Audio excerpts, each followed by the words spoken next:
Presiden Jokowi yang sibuk lobby-lobby. Sementara rakyatnya untuk beli beras murah aja harus antri. Terus bansos selama ini pada kemana? Kok nggak ada lagi? Ini kan memang terkait pertemuan antara Presiden Jokowi dengan Ketua Umum Partai Nasdem, Surya Paloh. Terlepas siapa yang diundang, siapa yang meminta untuk bertemu, kan memang Presiden Jokowi ngeles.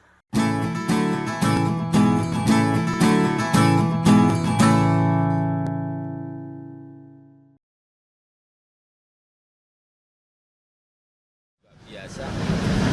Itu Bapak yang mengundang atau Pak Surya Paloh yang mengajukan? Saya kira dua-duanya tidak perlu lah siapa yang mengundang siapa yang nggak perlu. Yang paling penting memang ada pertemuan dan itu akan sangat bermanfaat bagi perpolitikan kita, bagi negara. Saya kira yang paling penting itu. Salam damai untuk Indonesia, berjumpa lagi bersama saya, Papa Dimas.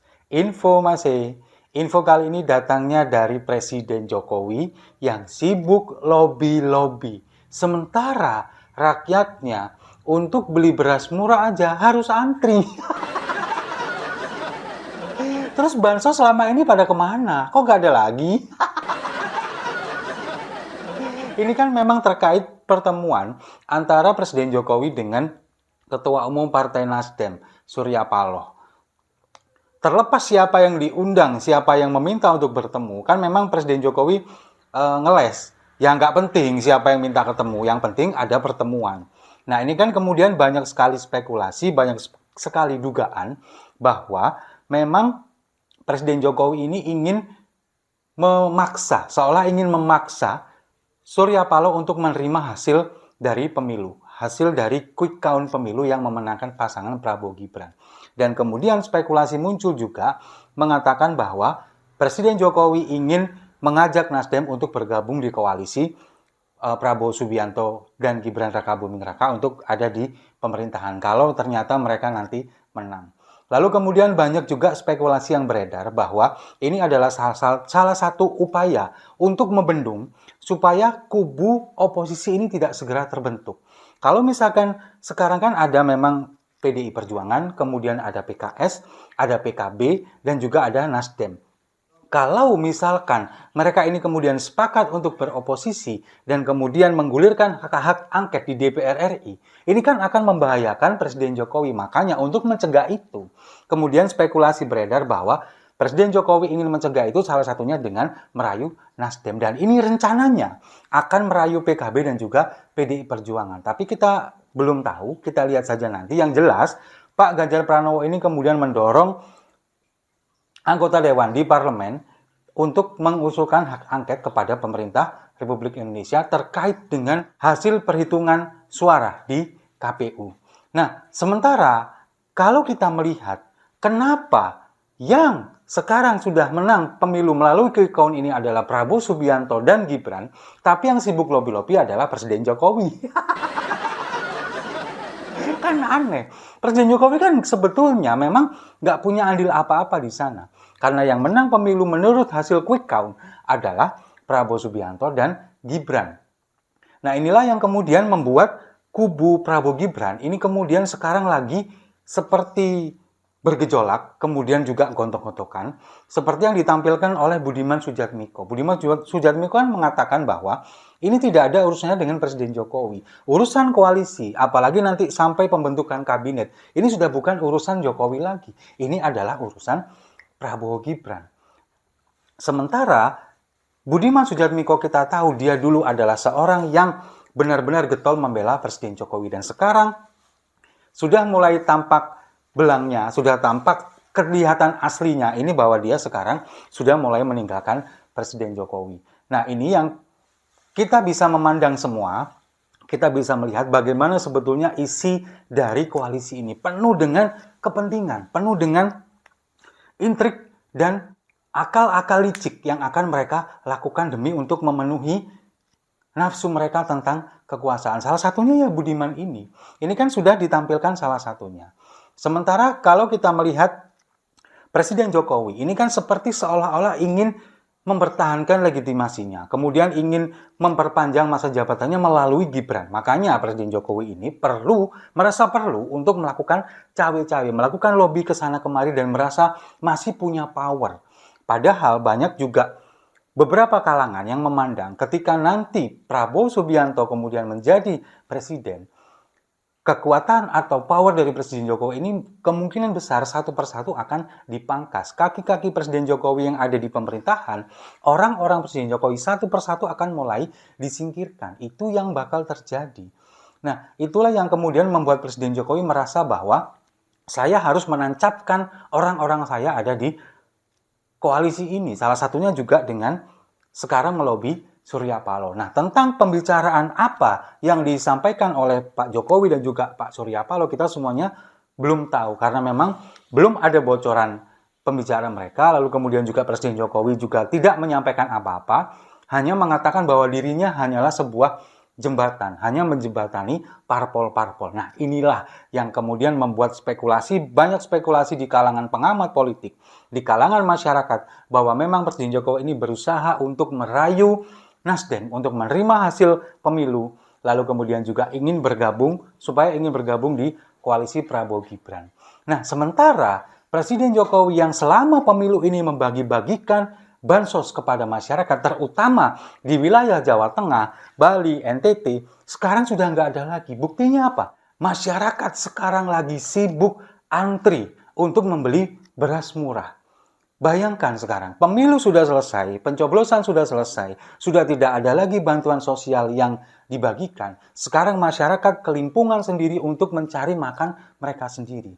Nah, yang seperti ini kemarin sempat dibantah loh oleh pemerintah bahwa bansos ini tidak ada muatan politis. Ini benar-benar pembagian kepada masyarakat. Tapi buktinya sekarang pemilu sudah selesai. Suara masyarakat yang diharapkan sudah mereka dapatkan. Apa yang terjadi? Masyarakat dicuekin. Bayangkan sekarang, untuk beras premium yang kemarin sebelum pemilu ini harganya masih sekitaran antara 13 sampai 14 ribu rupiah per kilogram. Sekarang ini bisa mencapai 17 sampai 18 ribu per kilogram. Dengan kemasan 5 kilogram itu mencapai harganya 80 ribu per pack. Dan itu pun tidak mudah untuk didapatkan di beberapa wilayah. Di toko-toko retail seperti Indomart dan juga Alfamart, itu kemudian juga barang ini langka dan kebanyakan kosong, beras-beras premium.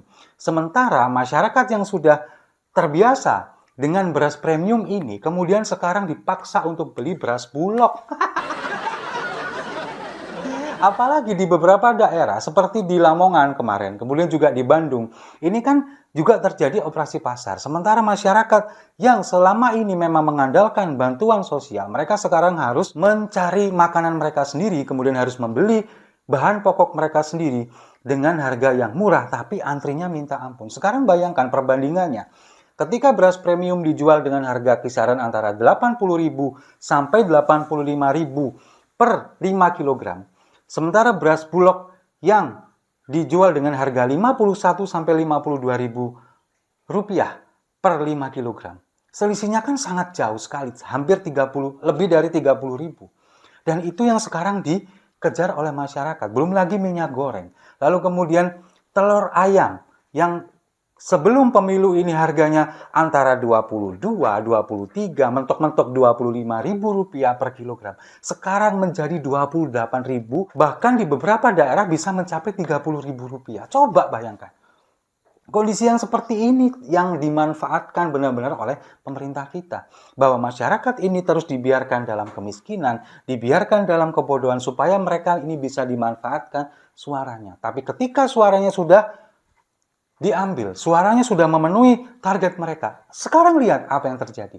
Mereka berjuang sendiri untuk makan mereka. Kemudian mereka harus antri. Bahkan di kalangan ibu-ibu juga banyak yang pingsan. Karena harus antri berjam-jam untuk demi mendapatkan beras murah dari Bulog ini. Bayangkan. Itu yang terjadi keadaan di negara kita sekarang. Sementara presidennya, pemimpinnya sekarang dalam kondisi saat ini, hari ini, itu sama sekali sekarang tidak memikirkan mereka. Hari ini sibuk untuk lobby-lobby ke sana kemari untuk mengamankan posisinya, mengamankan posisi anaknya, untuk melanggengkan kekuasaannya minimal selama 5 tahun ke depan. Itu yang terjadi. Nah, inilah yang pada akhirnya membuat kita menjadi miris. Kok bisa negara kita yang kaya raya, kemudian juga berlimpah bahan makanan, sampai bisa seperti ini. Dengan dalih apa? Beras kita gagal panen, kemudian produksi ini surut, lalu kemudian beras langka dengan alasan perubahan iklim. Tapi di sisi lain, kita mengimpor dari Thailand dan Vietnam.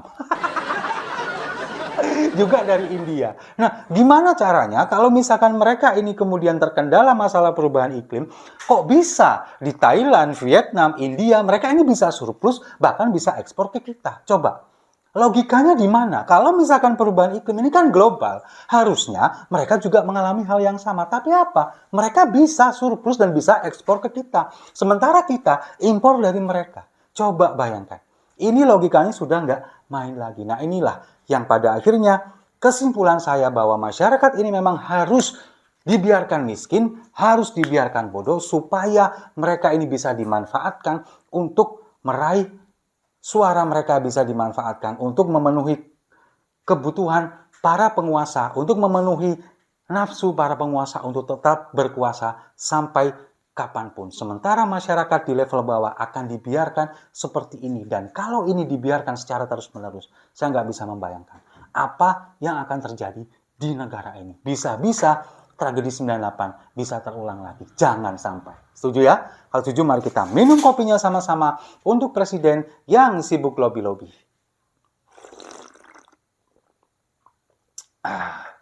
Saya rasa itu. Terima kasih sudah menyimak. Jangan lupa like, komen, dan subscribe. Sampai jumpa di video-video saya selanjutnya. Indonesia Emas 2045 mungkin hanya mimpi.